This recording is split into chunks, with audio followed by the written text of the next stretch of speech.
This session is, first of all, welcome to GTAP 2021. Again, virtual conference here. We're going to talk today, this is session number 5 on the Regional Comprehensive Economic Partnership. And I'm not going to go over things in too much detail, but the presenters should know that they have about 20 minutes to cover their slides. Then we'll have 10 minutes of discussion immediately following the slide presentation. Please submit your questions via the chat box, and then I'll select those from the list. It does look like Maria hasn't joined us yet. She's the third presenter, so hopefully she'll be joining us shortly. And I imagine others will also. This is a little early in the morning in the Midwest here, so I think people should be jumping in pretty quick. Okay, so I'm going to go ahead and hand the floor over to Ling Ling. Remember, everybody mute their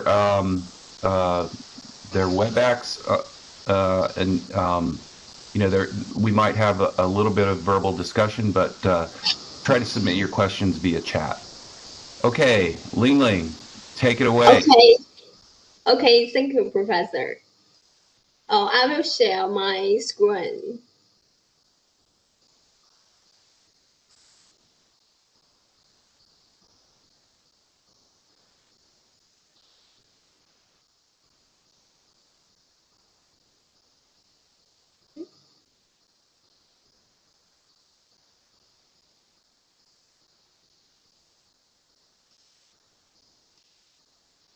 We had it for a second.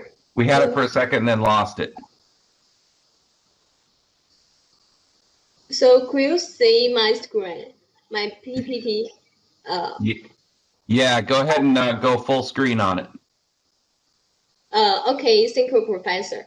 It's my honor to attend the GTAP annual conference. And I'm Lilin Zhou from Tsinghua University, and my co-authors are Chen Pen from Tsinghua University, Jianwu He and Shantong Li from Development Research Center of State Council PRC. And my topic is the impact of Rsep on Chinese regional economy from global value chains perspective. And my paper is organized by 5 sections. Section 1 is about the introduction or background of Rsep, and section 2 is about the literature review, and section 3 is about the models, scenarios, and the model connection. And section 4 is about the simulation results by GTAP model and the model connection results. So, and the section 5 is a conclusion. So this is the main content. So first of all, I will introduce about. Hold on 1 second, please. Could okay. You open the slideshow? So we see your PowerPoint, but we don't see the. You know, you should go to full screen. So can you see my screen? And I can see your screen, but 放映一下 Sorry, in Chinese. 我刚才放映了，然后不行是吗？现在不是放映的状态。现在不是是吗？嗯。现在可以了吧 ？No。哦。你点一下上面那个幻灯片放映，就是你的。现在不是放映吗？我已经放映了 ，sorry. No worries. Maybe we can go like this. Yeah, if you start the slideshow, it should do it. So now it's okay.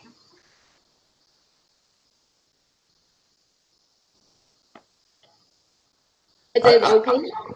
No, it's not full screen. Oh, sorry. So I think we can just go ahead with this as long as everybody's okay with that. So I will explain. No, don't do that. Is it okay now? Yeah, it's okay. 你能再 OK 点一下那个从当前幻灯片开始那个 button 吗？我点的那个酒杯，不可以吗？你点第二个，对对，这个对，再点一下。再点一下。对，从当前幻灯片开始那个 button 再点一下。是不是有时差？我已经点过来了。Anyway, it's not working, so yeah, just go. Yeah, don't worry about it. Let's just move forward. I think we can see your slides fine. It's just OK it's okay. OK It's OK it's okay. OK, thank you. And first of all, I will introduce about the background of this paper. In November 15, 2020, Rsep members have established the Regional Comprehensive Economic Partnership.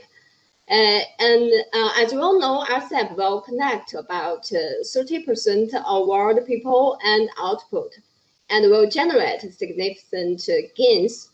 Rsep has become the largest FTA in the world.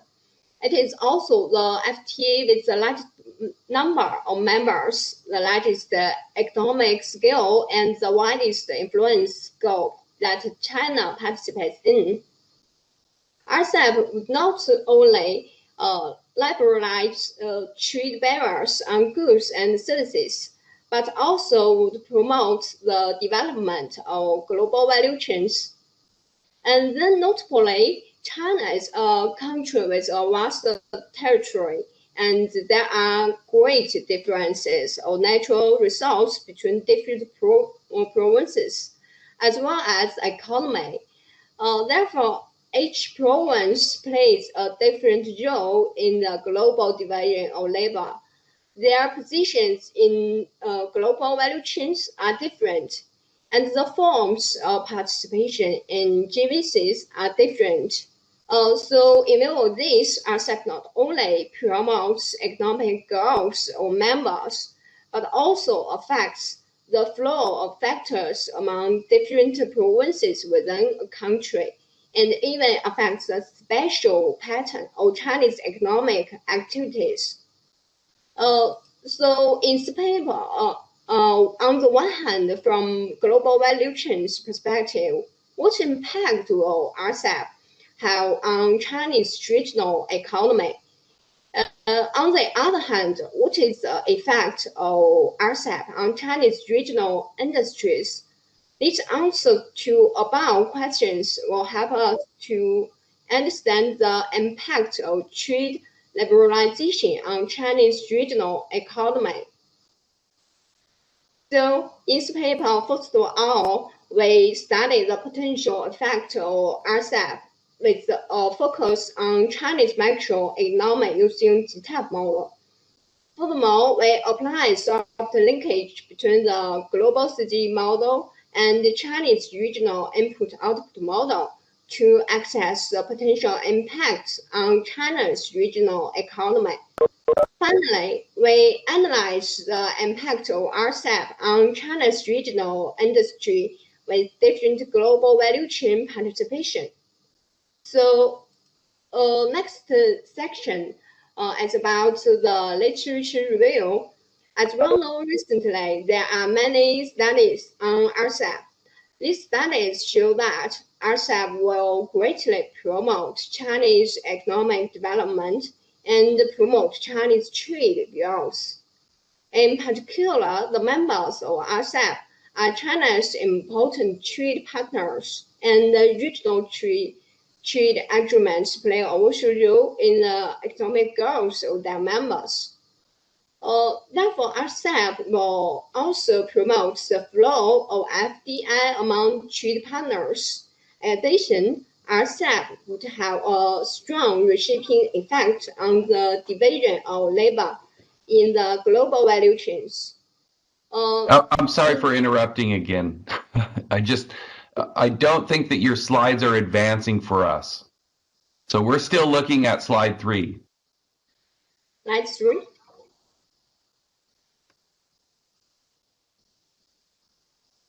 Just 就是你的 PPT 没有往下跟着走，我们现在还是停在这个第3页上。但是我一直是动的。那你现在到哪了？我现在已经到Section 2 Literature Review 了，是不是这个？现在过来了，现在过来了。现在过来了是吗？是 That's 不是这个 better. 软件不是很好用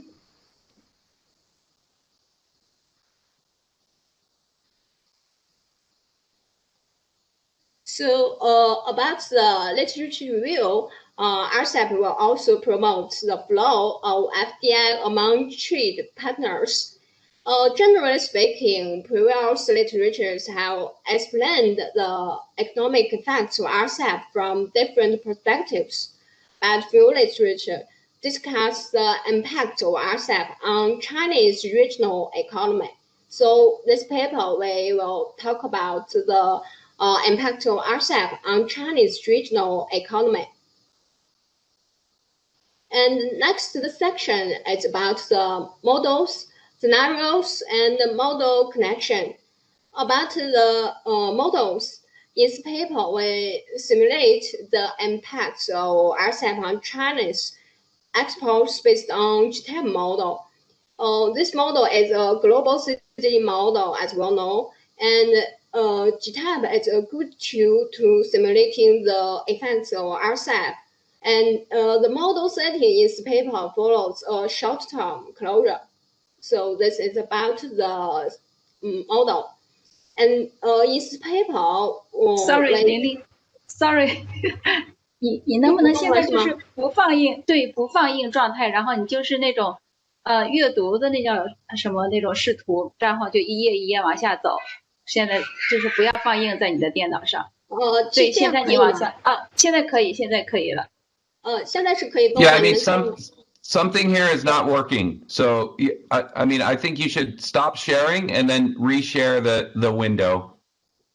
But the slides are not advancing as you go. So okay. And about the scenarios, in this paper we set 2 scenarios.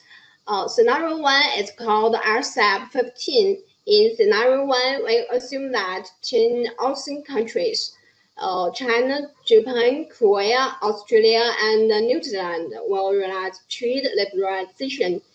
And scenario 2 is called Rsap 16.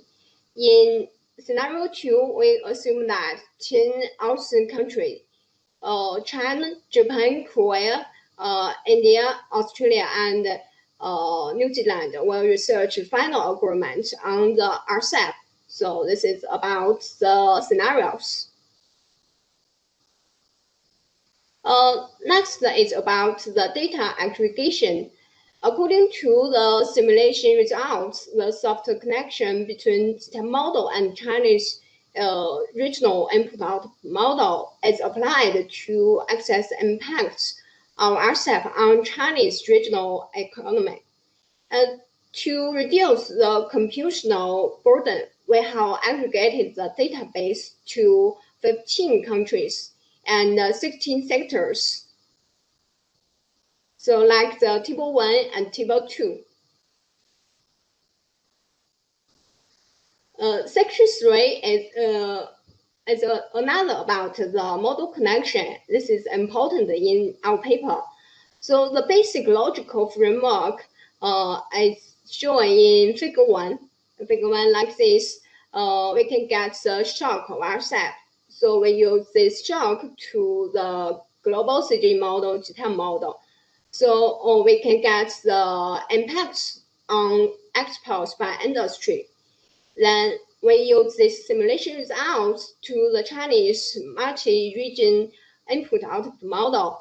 And then we can get the impacts of GDP and export by province. So this is the basic logical framework. And about the model connection, it's about like the equation 1 to equation 4. In equation 1, so the delta Y means the changes of the value added, and the FV hat means the diagonal matrix of value added rate. And the L means the relative inverse matrix. And delta E means the changes of X pose. So in equation 2, the RE means the relative impact of Rsap on Chinese X pose. And E means the volume of X pose. And then we can get the delta E. We use the delta E bring to the equation 1, we can get the delta V. So like this. And in equation 4, it's about the RV. RV means the relative impact on the total economic output of each provinces. So equation 3 and equation 4 are in provincial level. So this is about the connection, model connection. And next section is about simulating results. First of all, it's about the national level. Table 3 is Rsap impact on Chinese macroeconomic in different scenarios. So we can get the result about this. Rsap will have huge effect on China, such as GTAP, such as GDP, welfare, and trade. So we can compare scenario 1 and 2. India's section will bring greater benefits to Rsap members to China.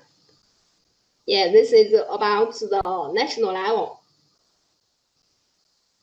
And next is about provincial level. Table 4 shows the Rsap impact on Chinese provincial GDP. In scenario 1, GDP will decrease in several provinces, like Anhui province, Gansu province, Hebei province, and Ningxia province.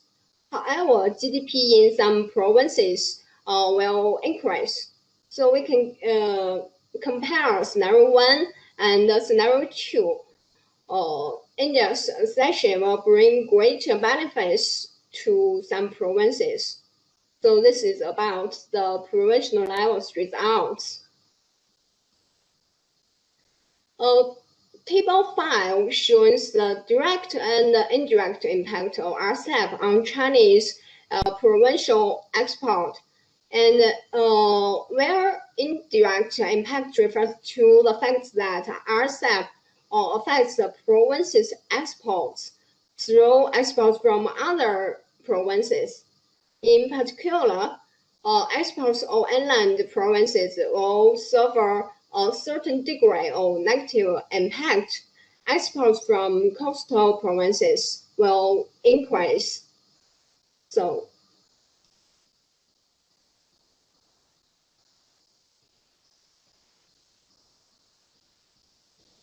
and next is about the industrial level. Table 6 is about the direct and indirect impact of Rsap on China's industrial export. In summary, Rsap has a certain role in promoting the export of agriculture and labor-intensive manufacturing industries. It has a certain negative effect on technology-intensive industries and service industries. So because tariff costs in agriculture are slightly higher, and reductions in ATBs in services trade are assumed to be larger. So this is the industrial level results. The last section is about the conclusion. In this paper, we use the GTAP model and the Chinese regional input-output model to simulate the impact of Rsap on Chinese regional economy. Firstly, from a national level, Rsap will have huge economic effects on China macroeconomic. And secondly, from a professional level, Rsap would promote the economy of most provinces. Rsap has a greater promotion effect on the economy of coastal areas. Thirdly, from an industrial level, impact of Rsap on exports of different industries is different, and Rsap has a certain role in promoting the export of agriculture and labor-intensive manufacturing industries. So this is my report. Thank you very much.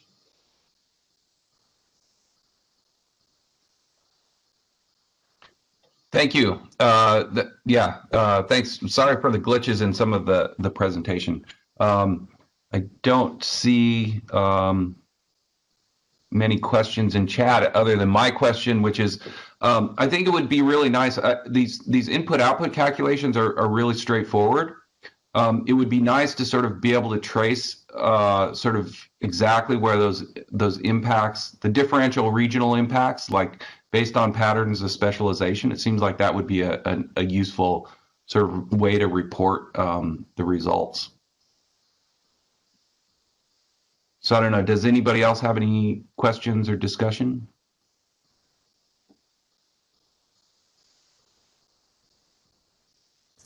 I see there are several questions in the chat box. Yeah, so I'm not sure what's wrong with my chat box. I'm not. Okay. Something's not right with my screen here. Hold on one second. So go ahead and you want to address this first one? Could you please explain more about the China input-output model? So Xinhe, you mean this table? Yes, that's my question here. So table 4, I'm wondering why Rsep promotes growth of most of the coastal areas while decreases the growth of inland areas. In my view, I think in coastal provinces will have a deep the division of global value chains, and their trade is very larger, and maybe it will promote greatly, and in inland provinces, or maybe the traffic is not so good, and many other things is so good. So maybe it will negative effect on the inland provinces.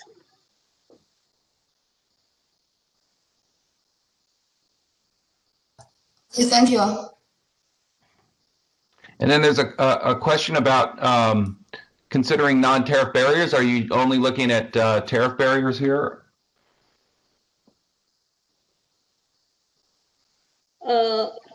So I'm also about Qiaoming Li, and no, in this paper we don't consider the NTB in this simulation.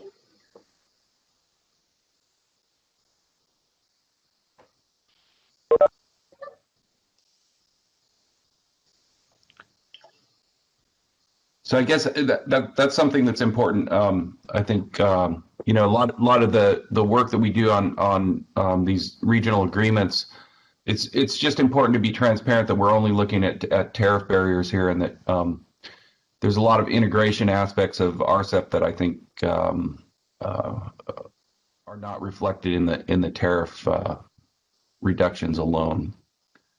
Let's see. One other question, could you please explain more about the China input-output model? Is it a CGE model?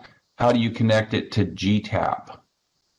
So, I mean, I think the answer to the first question is pretty transparent. I mean, it is just an input-output calculation, given that you're using the inverse matrix. And so it's not a CGE model with price impacts. But I guess you discussed this issue of a soft link between the input-output model and GTAP, and I think you went through those calculations fairly carefully. But maybe you just want to comment a little bit more about why you chose that methodology. Okay. About this soft linkage is we can get the simulation result from the GTAP model, and we use the results of export to transfer the Chinese regional input output model. Then we can get like this.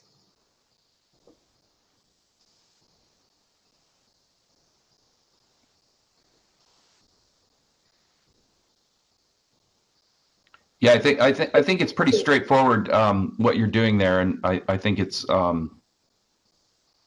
yeah, it's a fairly typical way of decomposing results and getting results at a more granular level in the country. But it does rely on a set of older input-output methods that don't and so it might be useful, I think, in the paper to go into some discussion of how the region, the Chinese, the impacts on China in the CGE model, in the multi-region international model, are different than the input-output calculations when you aggregate across provinces, because I'm sure there must be differences, and so I think it's important to be sort of transparent about those different impacts. And so when you present results like what are the macroeconomic impacts on China, there are two ways to do those calculations, right? You could do those calculations as a bottom up from the input output results, or as a top down using the GTAP model. So it would be interesting to see diagnostics on that. So thank you, Professor. And next, we attempt to construct a Chinese regional city model and embody the Chinese regional city model into the GTAP model, so we can get the hard linkage. So yeah, that's a lot of work. Thank you. Let's see. Are there any additional chat questions that I missed?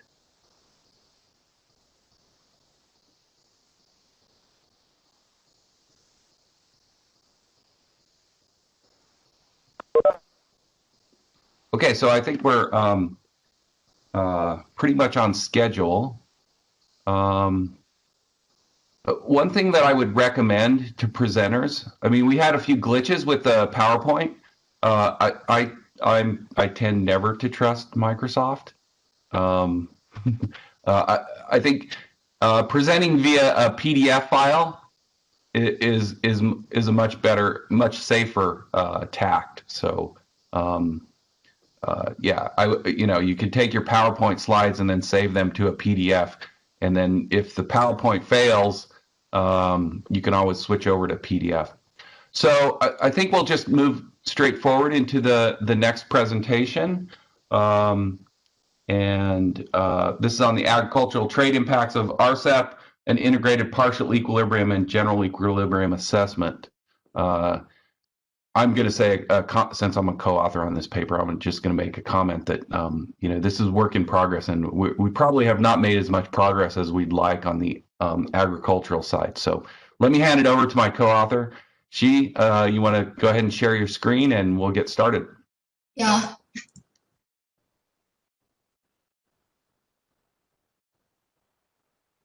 Can you see my screen?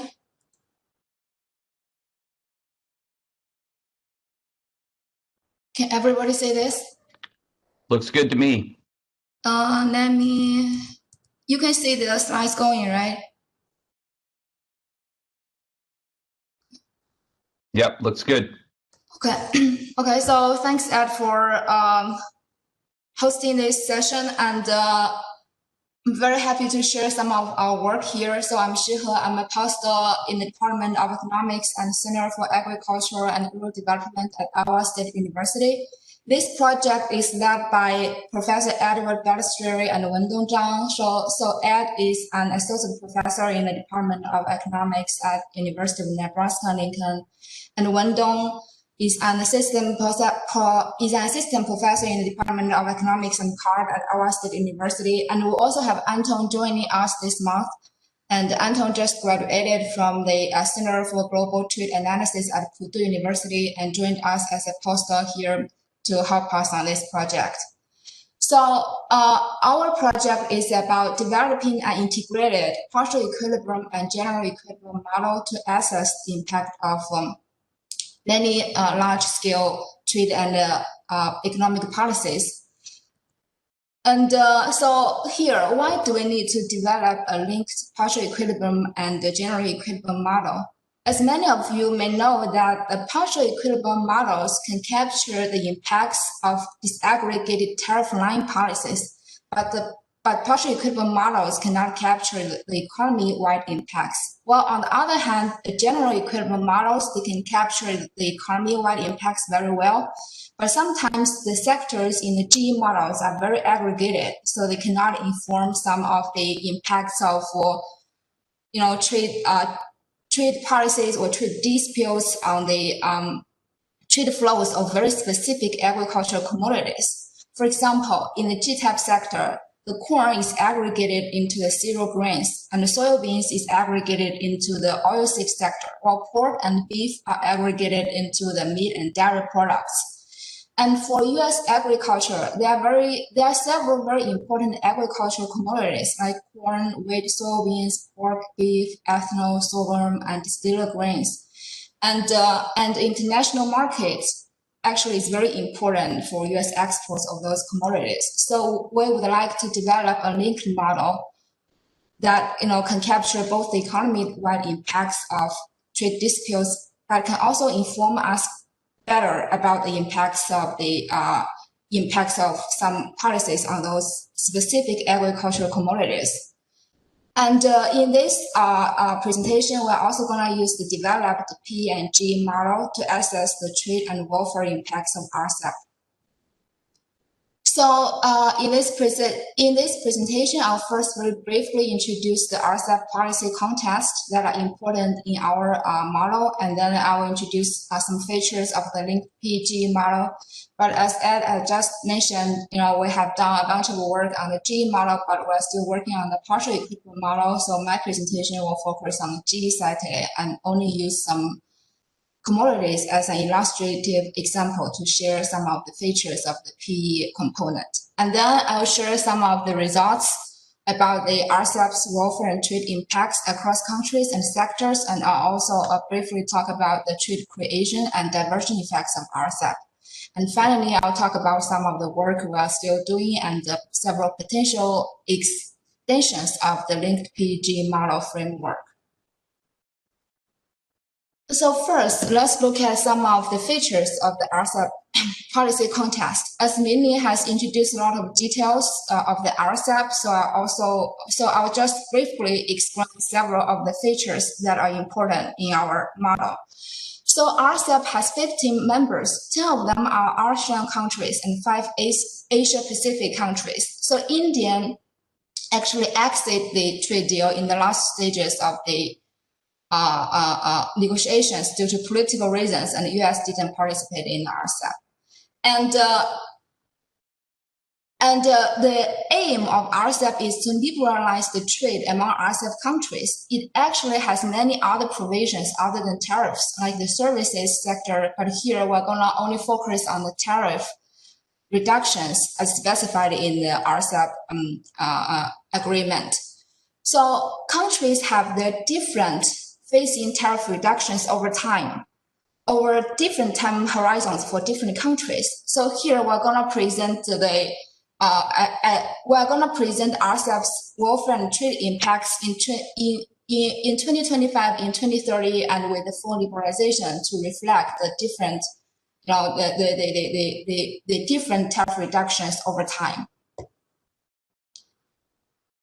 The first step is that the Rsep countries, they report the tariff line tariff reductions over time, and now we need to aggregate the tariff line tariff reductions into the GTAP sectors, which means that we need to do some aggregation. And a very common problem in current literature is the tariff aggregation bias. So when we aggregate the tariff line tariffs into sector level tariff reductions, when we aggregate the tariff line policies into sector policies, there are some aggregation bias. So most of the time, when tariff increases, the trade flow will decrease. So if we use the trade value weighted tariff lines, those weighted average tariff reductions are will underestimate the tariff reductions, and those underestimated tariff protection levels might also lead to underestimates of the overall gains from trade liberalization. So here we're also going to present the results when we measure those tariff reductions using simple average and trade weighted average tariff reductions, and we're going to weight the tariff reductions using the 2019 bilateral trade. And as I just said in the previous slide, we're also going to present results, over time to reflect what will happen when the trade becomes more liberalized among Rsep countries. So now, what are the features of our model? So first of all, we use the GTAP account as the basis for the GE component. We do some simplifications of the GTAP 10 account to make it more suitable for our research purpose. So first of all, we aggregate the GTAP accounts. So first of all, we aggregate the GTAP sectors into 19 goods and production sectors with a focus on the agricultural sector. And then we also aggregate the GTAP countries into 19 countries and regions with a focus on the Rsep countries, and also include several other countries that are important in the world agricultural market, like the US, Brazil, and European Union. So those aggregations are conducted based on the centralized Armington aggregation assumptions. And then after simplifying the GTAP 10 account, we also update the baseline account with 2019 macro data, just released by the IMF World Economic Outlook. And then we'll also renormalize the accounts to make sure that all prices and quantity indexes equal to 1 in the baseline GE component. And then we'll also update the benchmark tariffs for Rsep countries based on the tariffs reported by the Rsep members. And now let's move on to the results. I'll first share some of the welfare results, and then we'll go to the trade impacts of Rsep. So this figure here shows there are 4 sets of results here. So the first 2 sets of results will show the welfare change of total Rsep countries, in 5 years, in 10 years, and when there is a full trade liberalization. And the second, and those 2 sets of results will share the total welfare change of non-Rsep countries over different time periods. And we also report the results separately when we measure tariff reductions using simple average tariff reduction and trade value weighted average tariff reductions. And there are several patterns here. So first of all, as you can see, the welfare of Rsep countries will increase no matter we use simple average tariff reductions, will use weighted average tariff reductions, while the welfare of non-Rsep countries will decrease over time. And the magnitude of the decrease of welfare of non-Rsep countries is much smaller than the welfare gains of Rsep countries. And the second pattern here is that we want to compare the welfare change when we use simple average tariff reductions and weighted average tariff reductions. So as you can see here, compared with the welfare gains of Rsep countries when we measure tariff reductions using simple averages, the weighted average will underestimate the welfare gains of Rsep countries. And it will also underestimate the welfare loss of non-Rsep countries. But overall, compared with simple average tariff reductions, weighted average tariff reductions will underestimate the welfare gains from trade liberalization. Okay. And this figure here shows the welfare change of the 19 countries and regions in analysis. So the top 7 bars here show the welfare loss of non-Rsep countries. And as you can see here, European Union will see the largest welfare decrease, followed by India. And then all the Rsep countries' welfare will see an increase, and the top 3 countries with the largest increase in welfare will be Thailand, Singapore, and Vietnam. As for China, I can only see a very slight welfare increase here, about 0.3%, which is not so big compared with other Rsep countries. And now let's move on to the trade impacts of Rsep. So here this figure shows the trade increase within the Rsep countries, within the non-Rsep countries, and also the trade between Rsep and non-Rsep countries. So as you can see here, we found that in 2025, the trade between Rsep countries will increase by about 8%, while the trade between non-Rsep countries will increase by about 0.15%.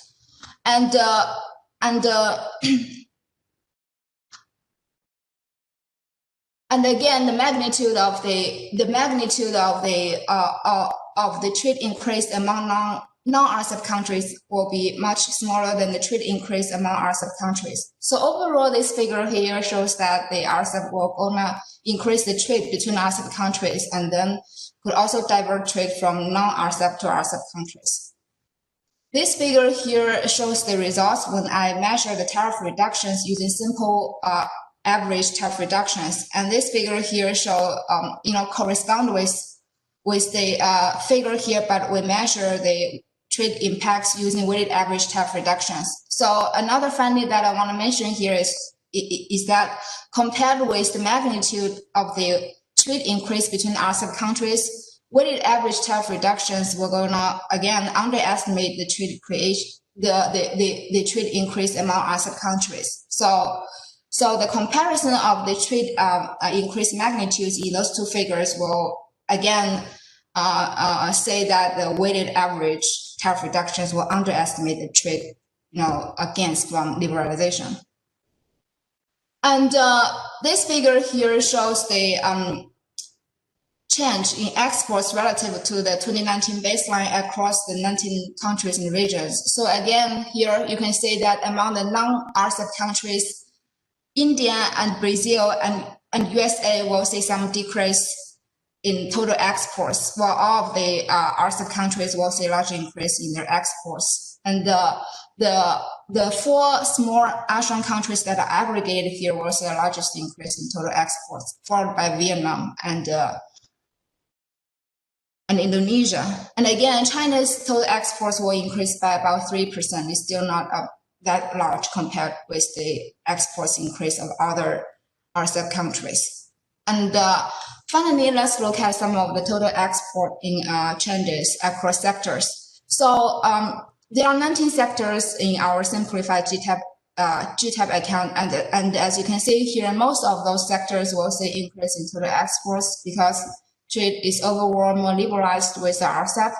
And 3 sectors that see the largest increase in total trade is M&D. M&D is short for meat and dairy products, and followed by sugar sector, and then we're followed by the rest of the agriculture and forestry sector that are not included, that are not classified as that are not classified here. And then there are also several sectors see some decrease in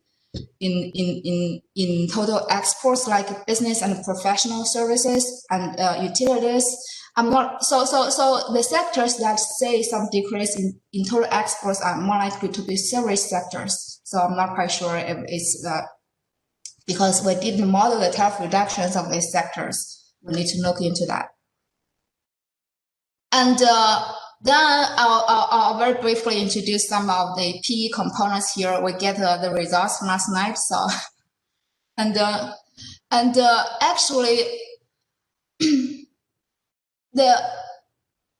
So actually the idea of adding the partial equilibrium component into the G component comes from Grant Hurdle and Rutherford's 2009 paper, in which they assessed the impact of U.S. dairy, tariff rate, in which they analyzed the impact of the tariff rate quota liberalization of U.S. dairy sectors, and they also developed the partial equilibrium component and add that into the G component to assess the impact of the potential liberalization of U.S. dairy sector.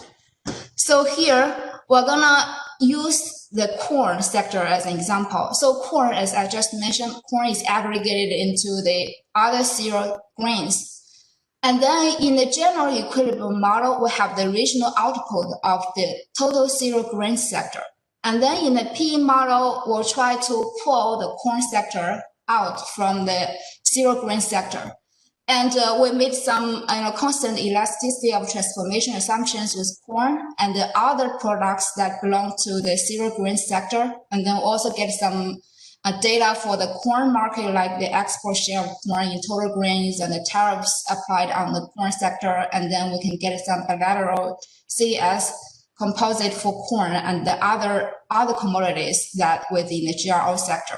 And then this bilateral CES composite of corn and other cereal grains in the GRO sector will lead to some bilateral demand for the GRO composite that can be linked with the general equilibrium component. And then we're going to solve the partial equilibrium model here, which can fit into the G component. And then we iterate between the G and P component until there is an equilibrium that can be reached. And then that, that equilibrium will give us some results about that. So that equilibrium will give us some estimates about impact at the disaggregated corn level. Okay.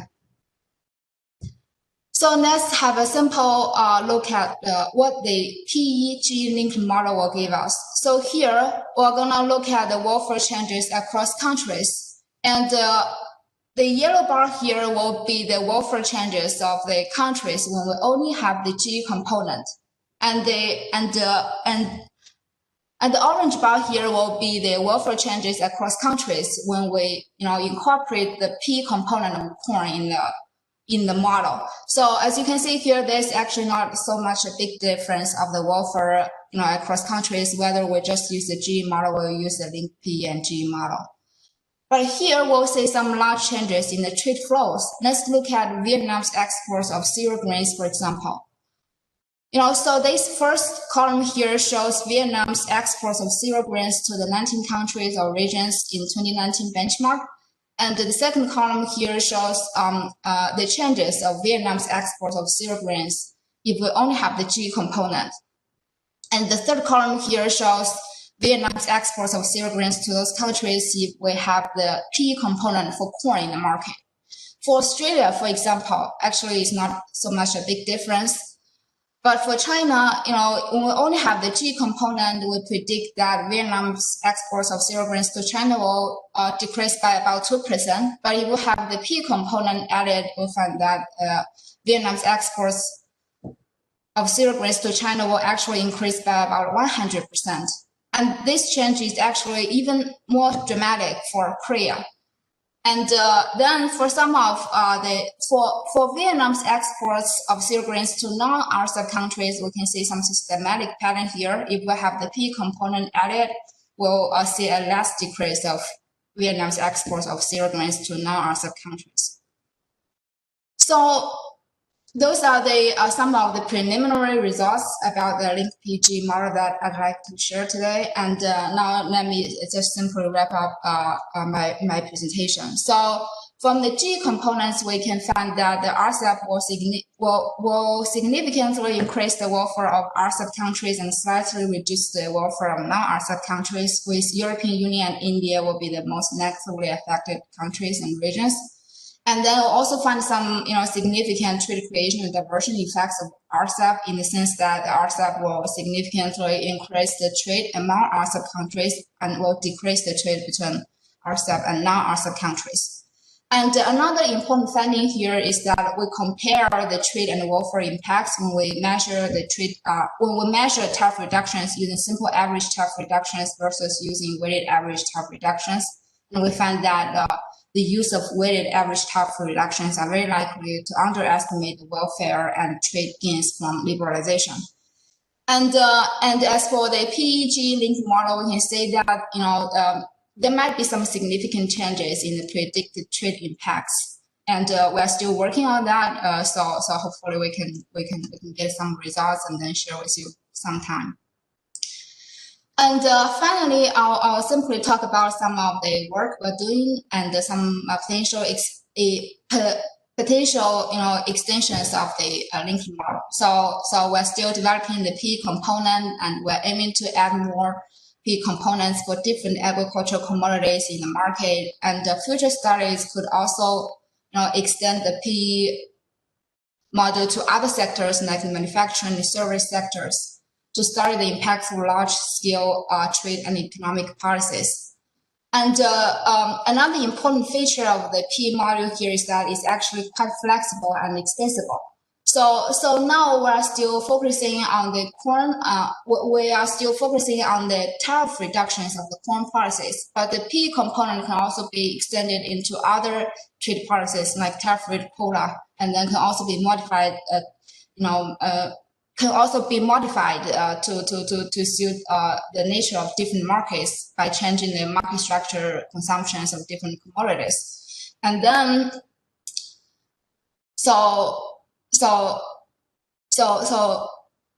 yeah, that is the advantages of the partial equitable models here. So we hope that we can develop a better linked PG model, and that will be useful to the broader research community.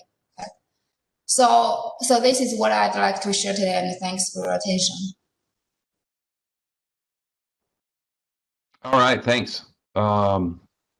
Yeah, so there's a couple of good questions on the chat. You want to go ahead and field those?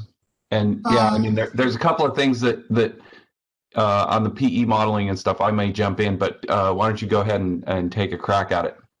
Okay, let me look at chat boxes.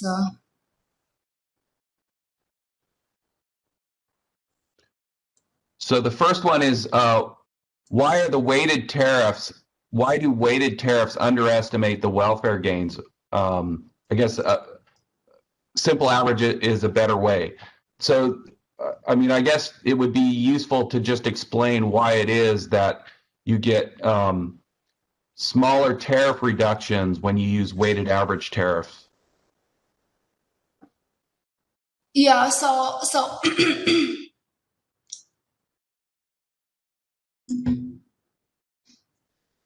So in a general case, for example, if China imposes some very high tariffs on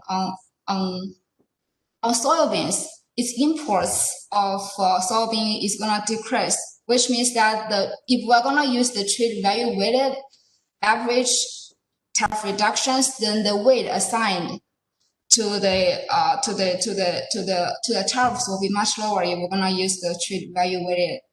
In that way, the weighted average tariff is going to underestimate the tariff levels China imposes on soybeans. And yeah, I mean, you could look at sort of extreme examples, right, where a tariff is prohibitive, and so that large tariff would get a zero weight. So it's a general aggregation problem.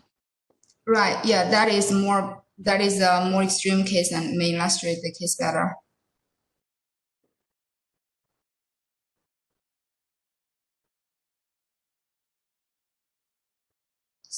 So you want to take the next question? Wait, I cannot see the chat box very clearly. Let me stop sharing. Okay, so I'll just read it to you.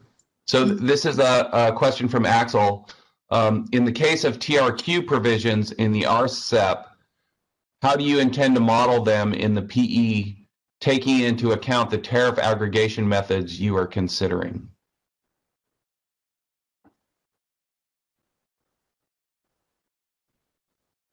So currently, in the model we're doing, actually, I don't think we consider the TRQ provisions. I know that in some of the models there will be some transformation, to transform the TRQ provisions into some tariff equivalent tariff reductions. But here I do not consider. I think we do not consider any TRQ provisions here. But in the P model, maybe Ed, you will have a better answer for me. Yeah, you will have a better answer for this than me about how to consider the TRQ in the partial equilibrium model. Yeah, so I think it's we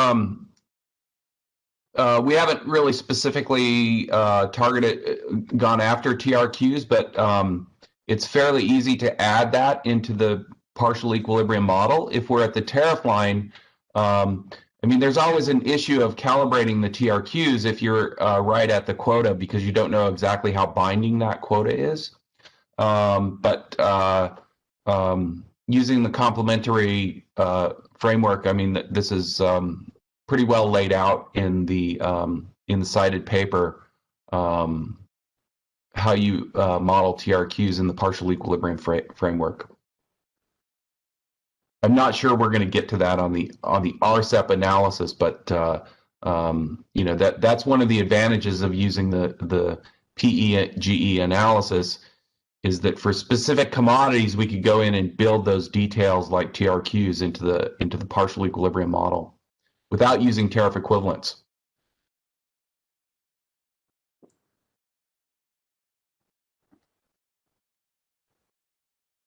So there's one more question. We've got a couple of minutes left. Yeah. So why PEG model generates much higher export increase? What is the mechanism?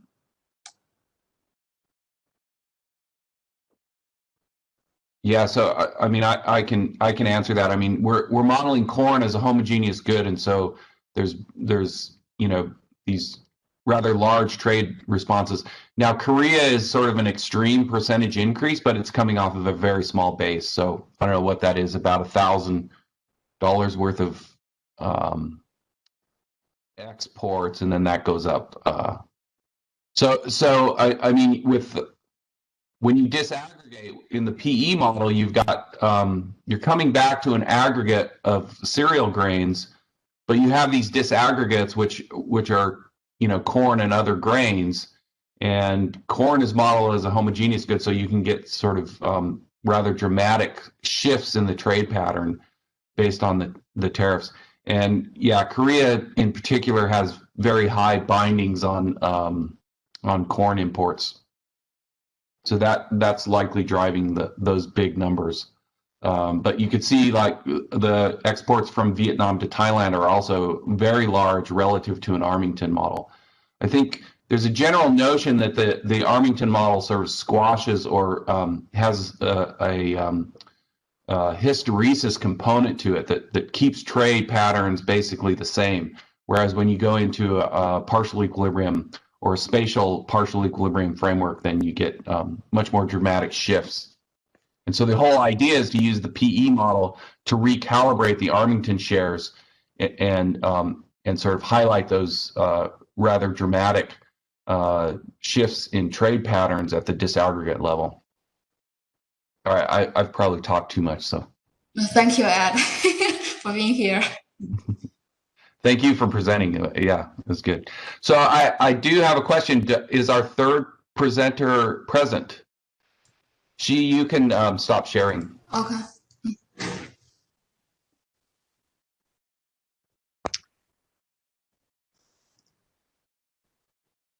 I believe she's there. Oh yeah, there's Maria. All right, so I'll hand over the floor. This is estimating the economic and distributional impacts of the Rsep. And so Maria, you want to go ahead and share your screen. Good morning. You're on mute, I believe. We can't hear you.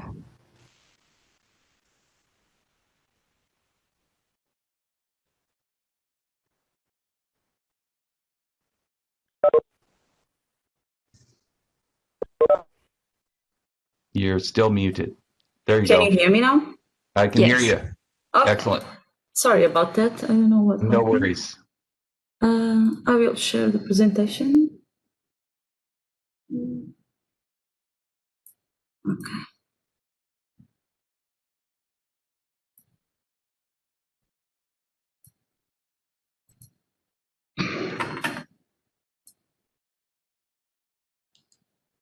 Okay. Okay.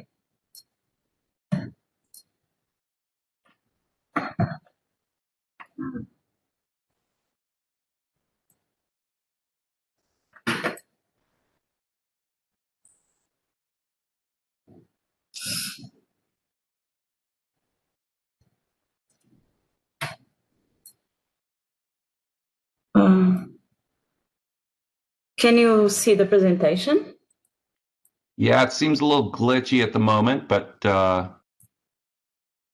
Oh, just.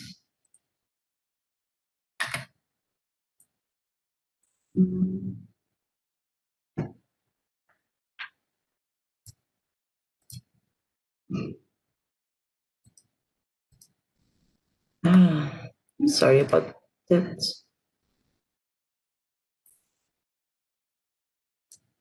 And now it's better.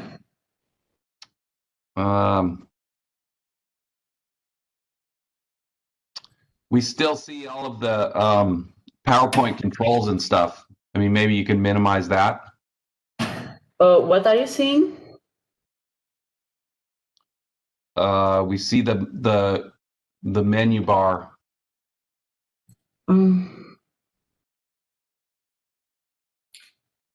Sorry about that. It's just I need my notes and I'm not able to put both things at the same time.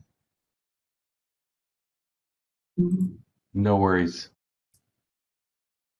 Maybe just proceed with your notes. Yeah.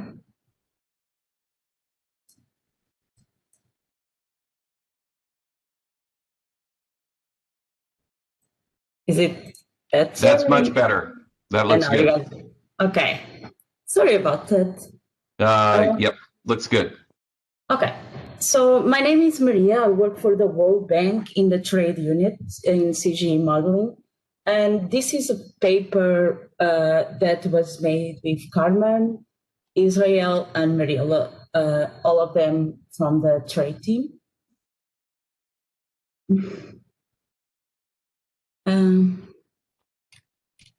Okay. So the Regional Comprehensive Economic Partnership was recently signed among 50 countries, as you can see: Australia, Brunei, Cambodia, China, Indonesia, and we have the countries. I'm not going to say all. This is a region that englobes 2.2 billion people and a combined GDP of 26.2 trillion. 10 of these countries are already part of the Association of Southeast Asian Nations, the ASEAN, while 7 of those countries signed the CPTPP. China and South Korea, on their part, have signed free trade agreements with ASEAN and some countries in the region, but not Japan. The countries that conform Rsep account for around 1/3 of the world GDP and world population and 1/4 of world exports and imports. Trade beneath Rsep countries represent 20% of total Rsep trade. So there is the potential for increasing trade flows beneath the region due to this treaty. Intra-trade Rsep takes place mostly in manufacturing and minerals. The agreement has 20 chapters, which cover a wide variety of provisions: trade in goods, trade in service, rules of origin, government procurement, intellectual property, and more. One thing that don't include in this agreement is environment nor labor. Tariffs are expected to be reduced over 20 years with a large drop upfront, and most tariffs begin being eliminated after 20 years. An important part of the agreement that we focus also is rules of origin.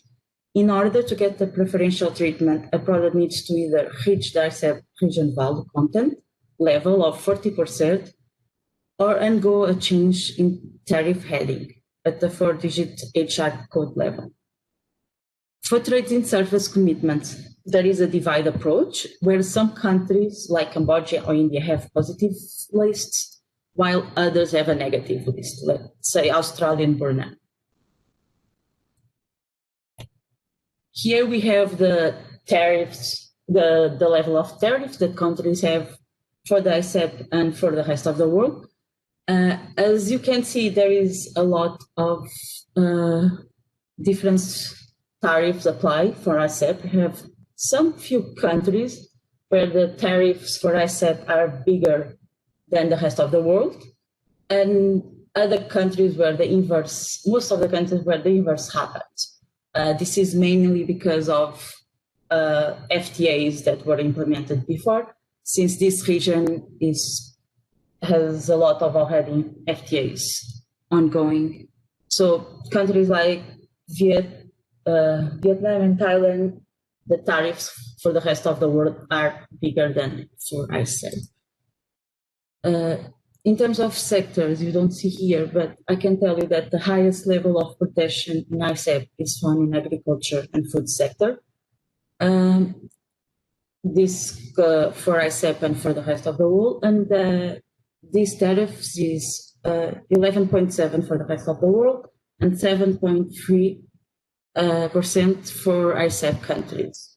In agriculture, 11.7, and food products, 7.3.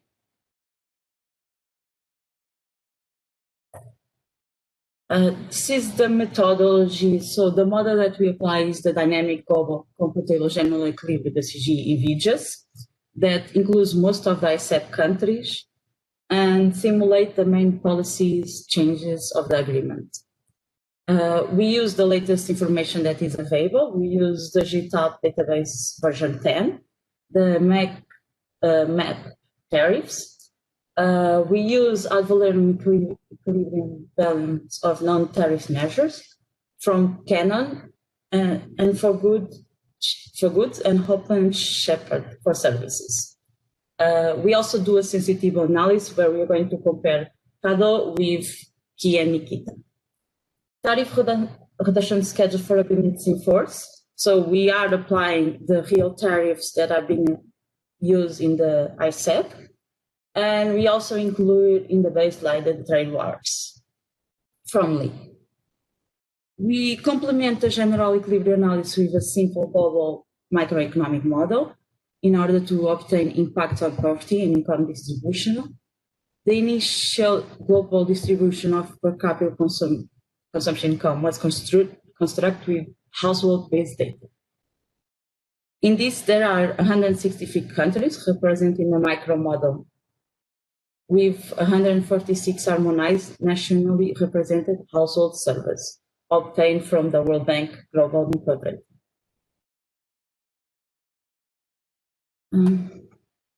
Here it's a comparison between Key and Nikita and CADO, which is interesting to see.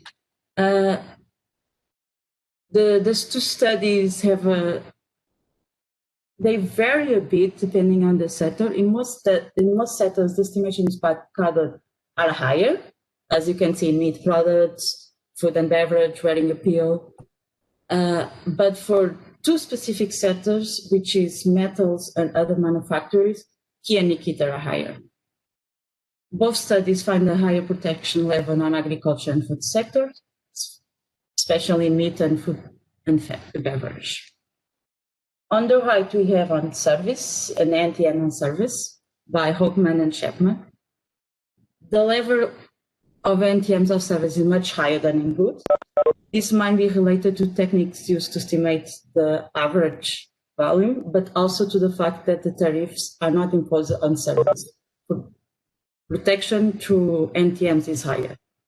The most protected service sectors in Rsep are public administration and service, construction, trade, and so on.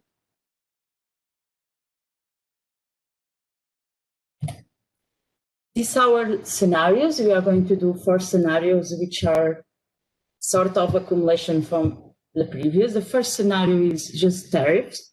I will remind you that is the tariff, the schedule tariff of the agreement itself.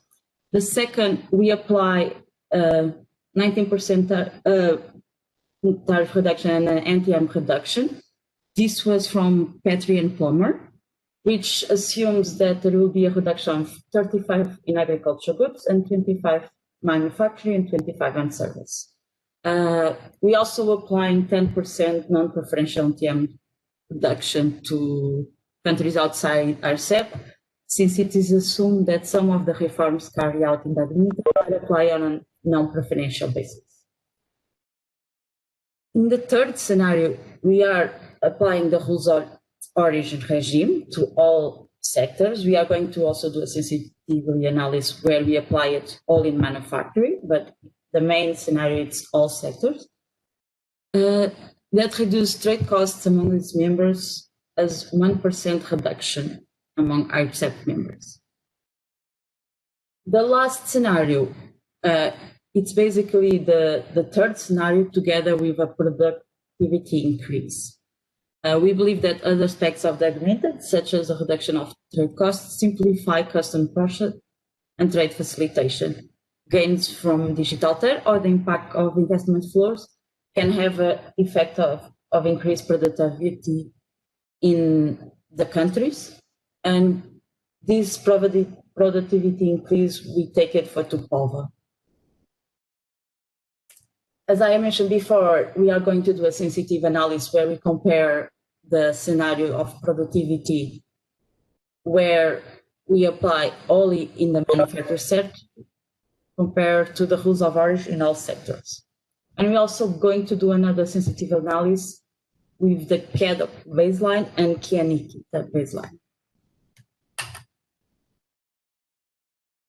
Here is the main results that we have for real income and real GDP, both for Rsep region and rest of the world. Our results suggest there is a positive impact on trade and income in the member countries. Only assuming reduction of tariffs and NTMs, real income is expected to increase 0.21% compared to the baseline. As you can see, the impact is higher if the reduction of trade costs to the implementation of the rule of origin is considered, and even higher with the productivity. The impact of the rest of the world is negative, although there is a very slight impact.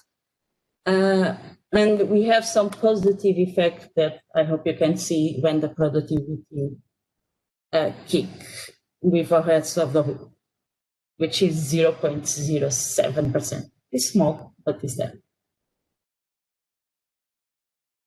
Now, looking at the country, we can see the impact is very varied. All countries benefit, but the gains are not distributed equally. Vietnam and Malaysia are the countries that benefit the most under the full scenario, where in Vietnam it increases by 5% in the full scenario, and Japan, which is the country that gains the less, the real income increases by 0.5%. And it is interesting that we see that the scenario without the productivity kick is less than the rules of origin. In most countries, there is a significant impact when trade costs are reduced. In Laos, gains are also associated with the fall of NPMs. Intertrade, as expected, increases a lot, even when just only tariffs reductions are applied. When trade cost reduction and productivity increase are assumed, intertrade increases by 17.3% compared to the baseline in 2035. Trade of the rest of the world falls, especially with the rules of origin system. Under this scenario, trade with the rest of the world increases slightly. The differential impact on trade by country differs, and exports and imports increase for all Rsep members, but the increase in exports is more prevalent for Japan, Vietnam, and Cambodia, while imports increase significantly for Korea, Japan, and Vietnam. Now we can look at the top 10 sectors of trade this is volumes, the change compared to the baseline. And we can see that the scenarios that expand the most are manufacturing, especially, and in particular is electronic equipment, chemicals, metals, minerals, wearing appeal, and foods and beverage. We can see here that the trade creation in the region is going to largely exceed the trade diversion from the rest of the world, which takes place mostly in manufacturing sectors. Now, looking at the output, the production, we see that, again, and making sense with the trade, the manufacturing sector output expands the most. Wearing appeals, textiles, electronic equipment are the manufacturing sectors that expand the most and might benefit substantially from an increase of productivity, led to a lower protection level on industrial inputs. We also see that tourism service and petroleum and coal also expand significantly.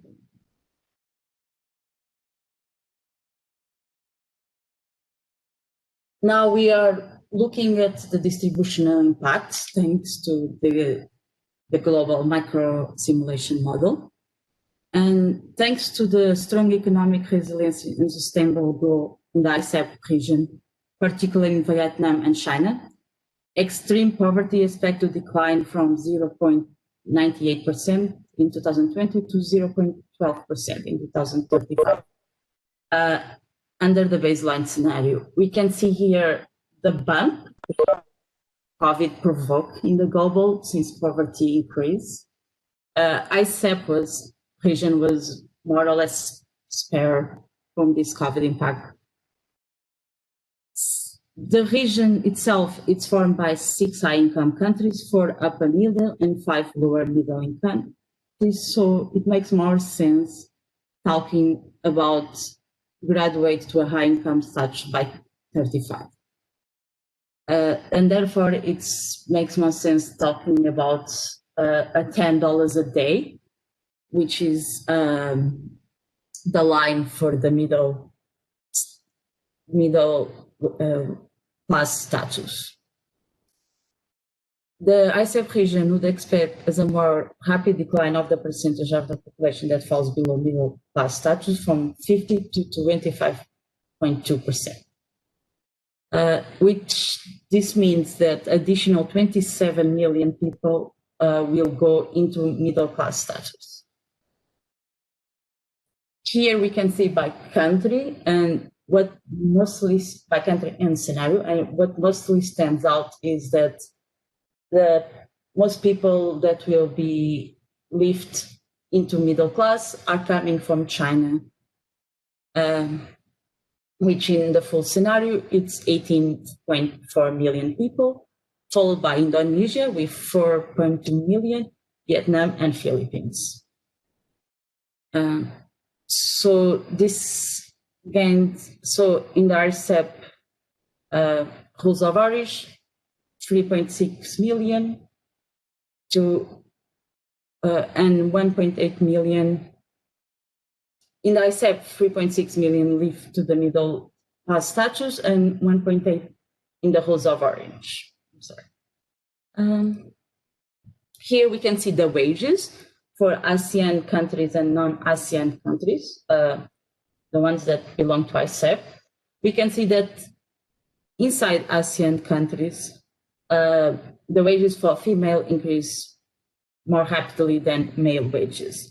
This is due to the creation of job opportunities in sectors of the economy that employ larger shares of women, namely textiles, wearing appeal, electronics, and the service side of the economy.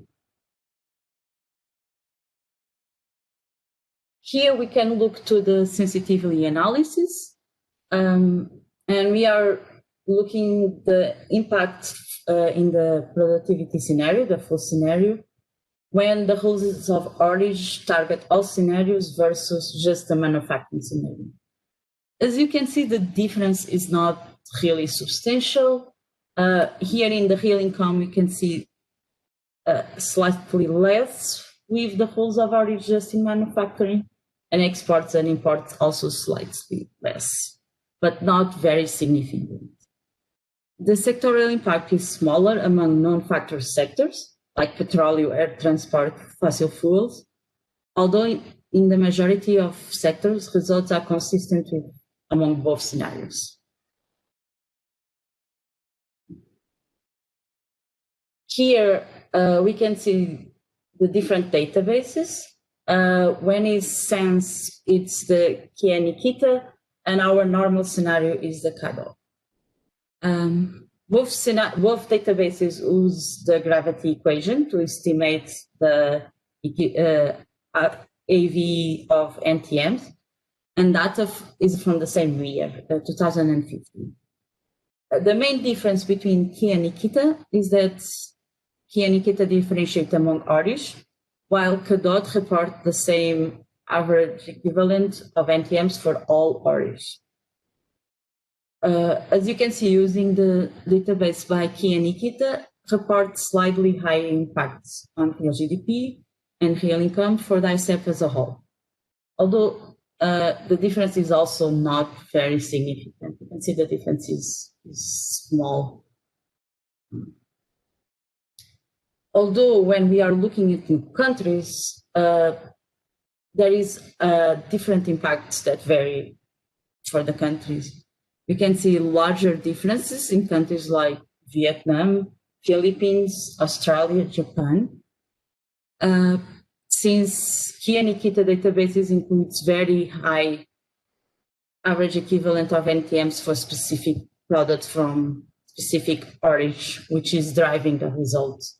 For instance, I remember that with Vietnam, it was the flows with China that were some specific high NTMs that were driving this result. Other countries with big differences also Japan, Philippines, and Australia. Even for, on average, the CADOT database has large estimates by sector. The Kia Nikita database has NTM peaks, like the one I was talking, which results in higher income gains for almost all the countries. I'm sorry for this graph, but it's just for you to have some notion that by sector, there is also a big difference between the different databases. We can see here in meat products, motor vehicles, and even and petroleum, the manufacturers, where Kia Nikita, it's higher, and sometimes it's a bit much higher than the CADOT database. And now I'm just going to conclude that, as you can see by the results of our simulations, we are expecting Rsep to lead to faster trade and income growth, with some positive spillovers to non-Rsep partners. Our gains, depending on the scenario, vary between 0.2% and 2.6%. And we can leave people to middle class status between 3.6 to 27 million, depending again of the scenarios. And this is mainly driven by China. And as we could see before, Vietnam, Malaysia, and China benefit the most under the most ambitious scenarios, the scenario of the productivity. Thank you.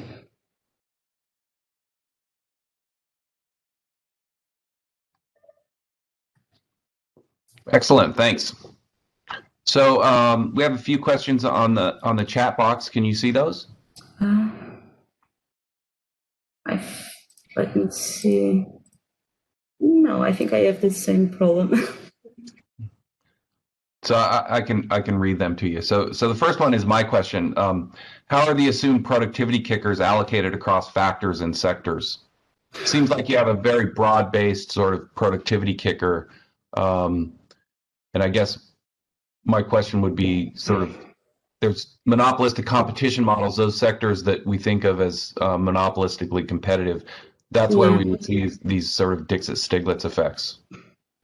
We unfortunately were not able to distinguish between sectors. We use a single productivity kick for the I believe, the goods sectors, which is from Tupolva.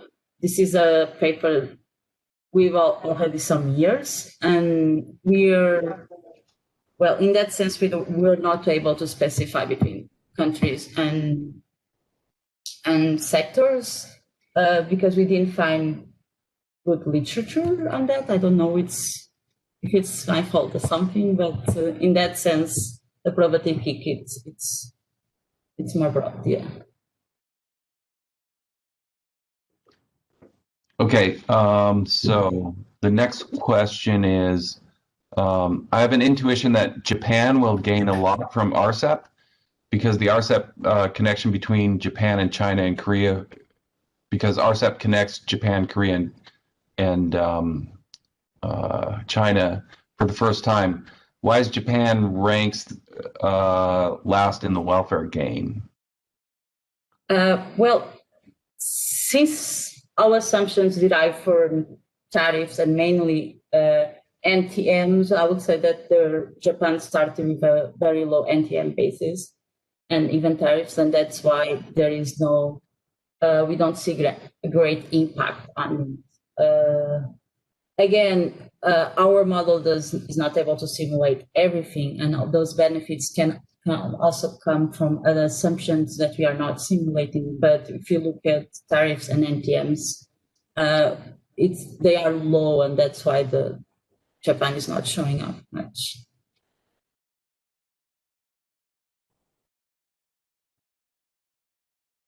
And so the final question here, how are the impacts of rules of origin modeled? So yeah, that's definitely a challenge for CGE modelers, right? Is how do we incorporate rules of origins? So yeah, it's a good question. It's a really good question because my colleague is this part. Basically, I assume she looked into the literature and got values that she was able to chalk. I believe it was 1%. I had it in the scenario. It would be this 1% reduction in trade costs among Rsep members. And again, it's all scenarios. And then we specify only manufacturing in the sensitivity analysis. But I can always talk to her if you need more information about it, because she did this part of the paper. Yeah. Yeah, I think that's, I mean, it's a challenge, right? So, you know, it's interesting to see how different authors sort of approach that issue and bring it into the analysis. That's something that we can do, certainly.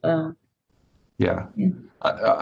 So I'm sure, you know, that'll be fleshed out in the paper. So, yeah. I guess one,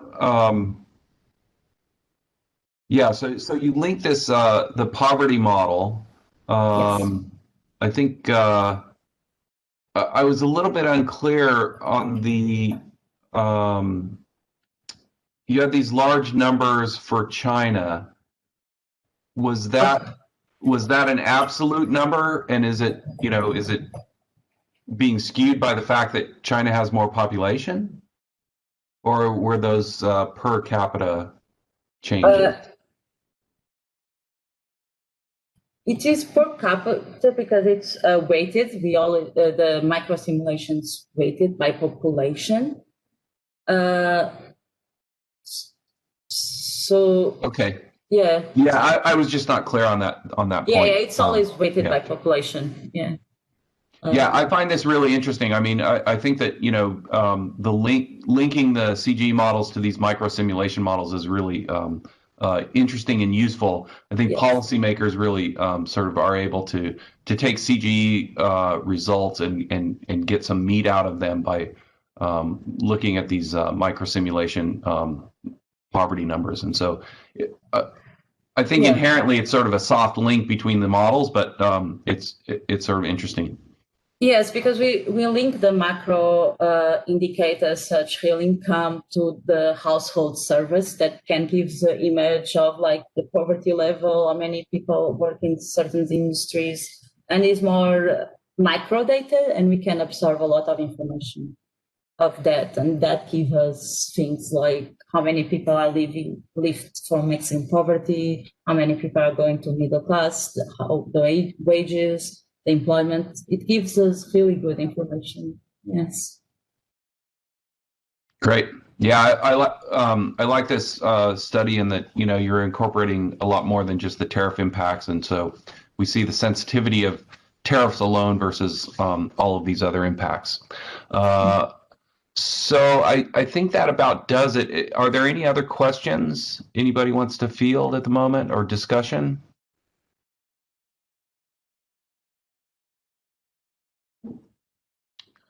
Okay, so that sort of wraps up this session.